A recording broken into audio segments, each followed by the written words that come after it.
సాధారణంగా ప్రజలు మరియు ముఖ్యంగా పెట్టుబడిదారుల విశ్వాసాన్ని దెబ్బతీసే అనిశ్చిత వాతావరణం రాష్ట్ర ఆర్థిక వ్యవస్థపై ప్రభావం చూపడం ప్రారంభించింది.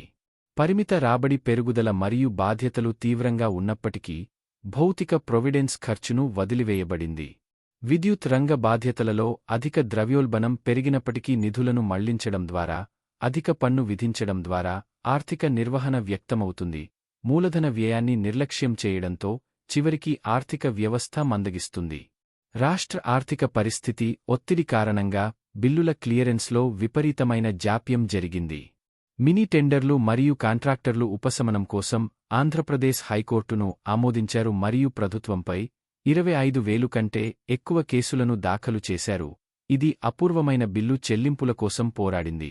అనేక కేసుల్లో అధికారులపై వ్యక్తిగత హాజరు మరియు అరెస్ట్ వారెంట్లతో ధిక్కార కేసుల వాటా సంఖ్య బ్యూరోక్రసీకి క్రమబద్ధమైన అవమానం మరియు బలిపశువుల చేసింది.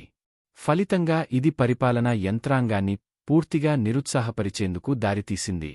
2014 నుండి 2019తో పోలిస్తే 2019 నుండి 2024లో మూలధన వ్యయం 60% తగ్గింది. నీటి వనరులు మరియు రవాణా రోడ్లు మరియు గణనీయమైన మూలధన పనులను చేపట్టే భవనాలు వంటి శాఖలు ఏ విధంగానైనా నిర్వహించడానికి నిధులను వదిలివేయబడ్డాయి. మూలధన వ్యయం నీటి వనరులు 56% తగ్గాయి మరియు ఈ కాలంలో రోడ్లు మరియు భవనాలపై 85% ఆందోళనకరంగా ఉన్నాయి. పన్ను రాబడిపై రాష్ట్రాల సమ్మేళనం వార్షిక వృద్ధి రేటు ఈ కాలంలో 12.8% నుండి 8.1%కి పడిపోయింది. మరోవైపు రాబడి వ్యయం 7.8% నుండి 10.5%కి పెరిగింది.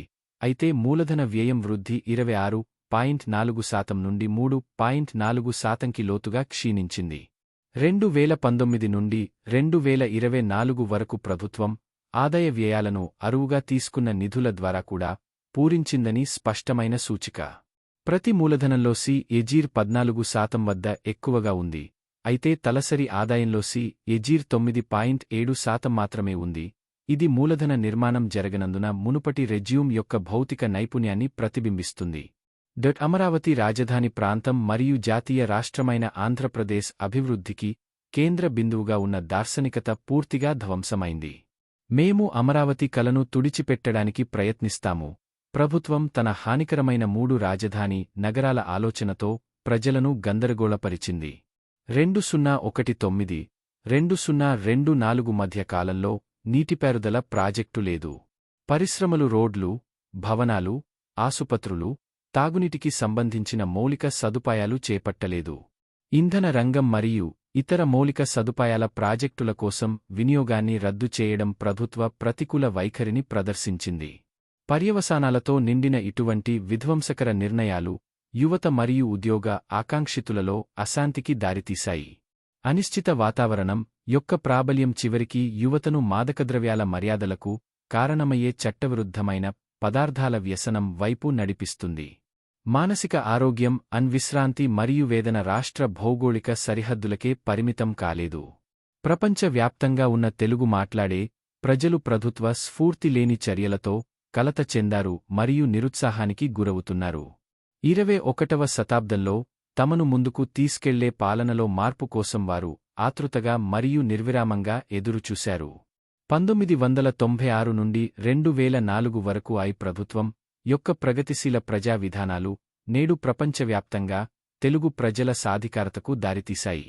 వారు అత్యధిక ఆదాయాన్ని పొందుతున్న భారతీయ ప్రవాసులలో ఒకరిగా ఉండేందుకు వీలు కల్పించారు. రాష్ట్ర ప్రజలు గత ప్రభుత్వం యొక్క కూల్చివేత విధానాన్ని ఖండించారు మరియు ఇతర మద్దతుదారులు ప్రభుత్వంలో మార్పుకు దారితీశారు.